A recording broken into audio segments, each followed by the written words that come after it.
Hello everyone, आज हम बात करेंगे एक बहुत ही नए केस पे जो कि काफ़ी फेमस हो रही है, काफ़ी वीडियो वायरल हो रही है आजकल। वो एक हाटी ट्राइब की मैरिज है जो काफ़ी वायरल हो रखी है आजकल हर प्लेटफॉर्म में, जिसमें एक लड़की है और जिसने 2 लड़कों के साथ शादी रचाई है। हाटी ट्राइब जो है सिरमौर ज़िले के अंडर आते हैं। तो वैसे तो ये वाली प्रथा काफ़ी सारे जगह पे फॉलो होती है, जैसे उत्तराखंड हो गया, साउथ इंडियन स्टेट्स में भी काफ़ी जगह पे ये फॉलो होता है।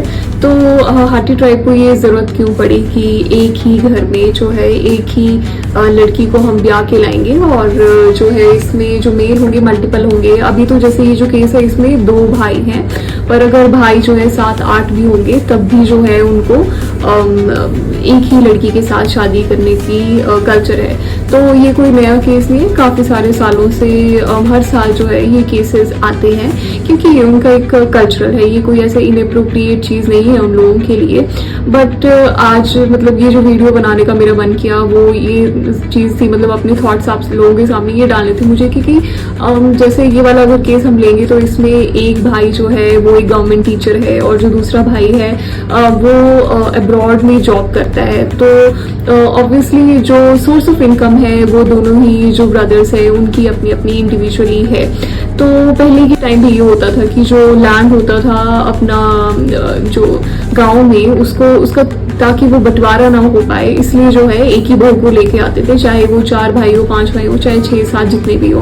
तो जिसकी वजह से जो है वो फैमिली में हार्मनी बनी रहती थी और उस चीज़ के डिवीजन नहीं होते थे बेसिकली लैंड, क्योंकि इन लोगों के पास ऑलरेडी जो लैंड है वो बहुत कम होता था।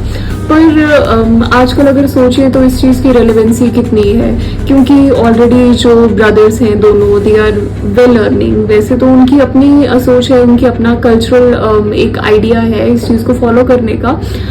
बट जो रेलेवेंसी है अब ये अगर हम सोचें कि आगे की जो जनरेशन्स है क्या ये चीज़ जो है उनके लिए रेलेवेंट हो पाएगी कि नहीं हो पाएगी, क्योंकि अब डिवीजन ऑफ लैंड का तो कोई इशू रहा ही नहीं, क्योंकि जो सोर्सेज ऑफ इनकम है वो मल्टीपल हैं। और ऐसा भी नहीं है कि कोई खाने का कोई इशू है, या तो क्योंकि जो पहले लोग ज़मीन में उगाते थे वही वो लोग खाते थे और जो फैमिली की पूर्ति हुआ करती थी।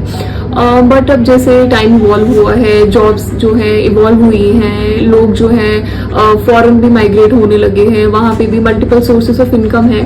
तो इस समय पे ये जो जोड़ीदार प्रथा है जिसमें एक ही फीमेल होती है और उसमें मल्टीपल मेल्स होते हैं, क्या ये अभी भी रेलेवेंट होना चाहिए, और ये क्या जो ट्रेडिशन है वो आगे की जनरेशन्स में पास डाउन करना चाहिए कि नहीं चाहिए, ये वैसे सोचने का विषय है। बट फिर भी हम किसी की प्रथा को गलत नहीं बोलेंगे, क्योंकि सबके अपने अपने आइडियोलॉजीज होते हैं, अपने कल्चर्स होते हैं जो फॉलो करना होता है, काफ़ी टाइम से फॉलो होते आएंगे। तो उसको जनरेशन वो काफ़ी सारी जनरेशन को ब्रेक करने में भी टाइम लगता है। बट स्टिल मतलब इट्स अ क्वेश्चन कि अगर आगे आने वाली जनरेशन्स है क्या इस चीज़ को आगे पास डाउन करना चाहिए, क्या इसकी रेलेवेंसी बननी चाहिए कि नहीं चाहिए, और क्या समाज को इसको डिसकंटिन्यू करने के बारे में सोचना चाहिए, क्योंकि इससे कोई फ़ायदा तो शायद ही होगा आगे, क्योंकि अब वो वाली चीज़ भी नहीं रही कि खाने के लाले पड़े हों किसी को, या तो भोजन का कोई जो बेसिक नीड्स है वो पूरी ना हो रही हो। तो ये एक सोचने का विषय। तो मेरा मन किया कि मैं आज